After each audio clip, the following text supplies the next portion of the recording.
সবাইকে স্বাগত জানাচ্ছি মধুপুর সদর আনারস চত্বর থেকে। দেখতে পাচ্ছেন আমার পিছনে সেই মধুপুর আনারস চত্বর। এখন আমাদের গন্তব্য মধুপুর ভাওয়াল জাতীয় উদ্যান। আপনাদেরকে ঘুরে দেখাবো মধুপুর ভাওয়াল জাতীয় উদ্যানের কিছু চিত্র। টাঙ্গাইলের মধুপুর আনারসের জন্য সবচেয়ে বেশি বিখ্যাত, তাই শহরের মধ্যখানে স্থাপন করা হয়েছে আনারসের ভাস্কর্য।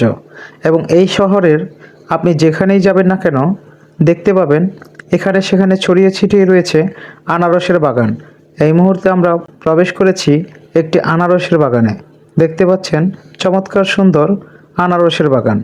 মধুপুরের আনারস, এটা কি এই জায়গার আনারস? হ্যাঁ, এই জায়গা মধুপুরের।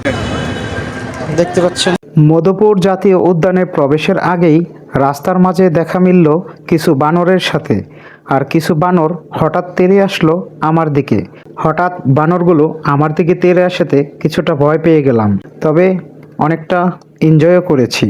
দেখতে পাচ্ছেন আমার সামনে অনেকগুলো বানর রাস্তার অপোজিটে অবস্থান করছে। এরা মূলত পর্যটকদের কাছ থেকে বিভিন্ন খাবারের নেশায় এদিক সেদিক ছুটাছুটি করছে। তো আমরা এখন মধুপুর জাতীয় উদ্যানের ভিতরে প্রবেশ করব এবং আপনাদেরকে দেখানোর চেষ্টা করব এই মধুপুর জাতীয় ভাওয়াল উদ্যানে কি কি রয়েছে। এই পাইছি পাইছি পাইছি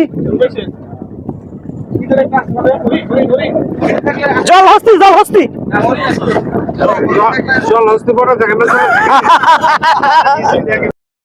তো আমরা আমাদের টিমের সকলে মিলে আমাদের গাড়ি নিয়ে ইতিমধ্যে মধুপুর ভাওয়াল জাতীয় উদ্যানের ভিতরে প্রবেশ করেছি এবং চলতি পথে আমরা নানান ধরনের প্রাকৃতিক সৌন্দর্য এবং বন্যপ্রাণী দেখার চেষ্টা করছি এবং একে অন্যের সাথে নানান রকম খুশ গল্পে মজেছি। তো দেখতে পাচ্ছেন আমরা সামনে অগ্রসর হচ্ছি এবং চমৎকার সুন্দর কিছু দৃশ্য আপনাদেরকে দেখানোর চেষ্টা করব। আশা করছি পাশেই থাকবেন। বনের মাঝখানে এই পথ ধরে আমরা আরও গভীরে যাওয়ার চেষ্টা করব। তো আমরা এখন মধুপুর জাতীয় ভাওয়াল উদ্যানের ঠিক মাঝখানে রয়েছি এবং এখানে রয়েছে অনেকগুলো বানর প্রজনন কেন্দ্র এবং হরিণ প্রজনন কেন্দ্র। আমরা চেষ্টা করব সেই প্রজনন কেন্দ্রগুলো ঘুরে দেখার জন্য।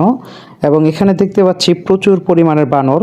আমাদের গাড়ি থামানোর সাথে সাথে অনেকগুলো বানর আমাদের গাড়ির চারপাশে এসে ঘেরাও করেছে এবং কিছু বানর আমাদেরকে ভয় দেখানোর চেষ্টা করছিল।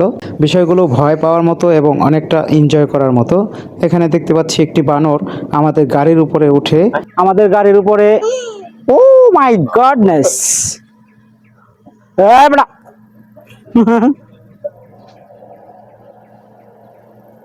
যা যা যা যা, এটা কি?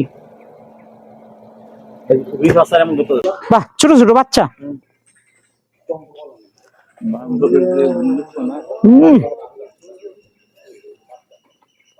আমরা রয়েছি মধুপুর ভাওয়াল জাতীয় উদ্যানের ভিতরে। রিফাত স্যার, মোরাদ এবং আমাদের মনির স্যার। আমরা বানর ইতিমধ্যে বানর দেখতেও পাচ্ছি। বান্দর বান্দর বান্দর বললে আবার মাইন্ড করতে পারে, অ্যাটাক করতে পারে। তো এই মুহূর্তে মধুপুর ভাওয়াল জাতীয় উদ্যানের ভিতরে রয়েছি আমরা এবং চেষ্টা করছি বা আমরা হরিণ সহ নানান ধরনের বন্যপ্রাণী দেখার জন্য। এখানে আমরা দেখতে পাচ্ছি লাহোরিয়া হরিণ প্রজনন কেন্দ্র। লাহোরিয়া হরিণ প্রজনন কেন্দ্র। আমি প্রবেশ করছি মধুপুর ভাওয়াল জাতীয় উদ্যানের গ্রহীণ অরণ্যের ভিতরে এবং এটা আসলে খুবই রিস্কি হয়ে যাচ্ছে এই মুহূর্তে, কারণ এখানে প্রচুর ভয়ঙ্কর প্রাণী, বিশেষ করে বন্য বানর এবং সাপ থেকে শুরু করে হরিণ এবং নানা জংলা প্রাণী রয়েছে। তো ভয়ঙ্কর এক যাত্রায় সামনে অগ্রসর হচ্ছি।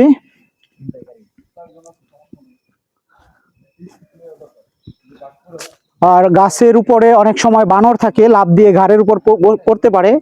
সামনে বানর দেখতে পাচ্ছি। এখানে আমরা বানর দেখতে পাচ্ছি। সাথে রয়েছে মনির স্যার, মোরাদ স্যার এবং রিফাত স্যার। আমরা ইতিমধ্যে গ্রহীণ অরণ্যের ভিতরে প্রবেশ করে ফেলেছি। ও আটকায় ধরছে।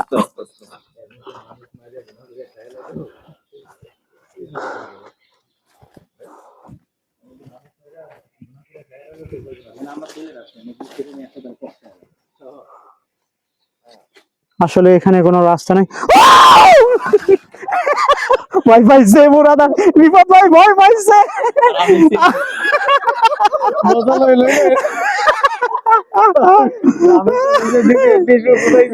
ভয়ে প্রস্তাব কইরা দিছে মনির ভাই।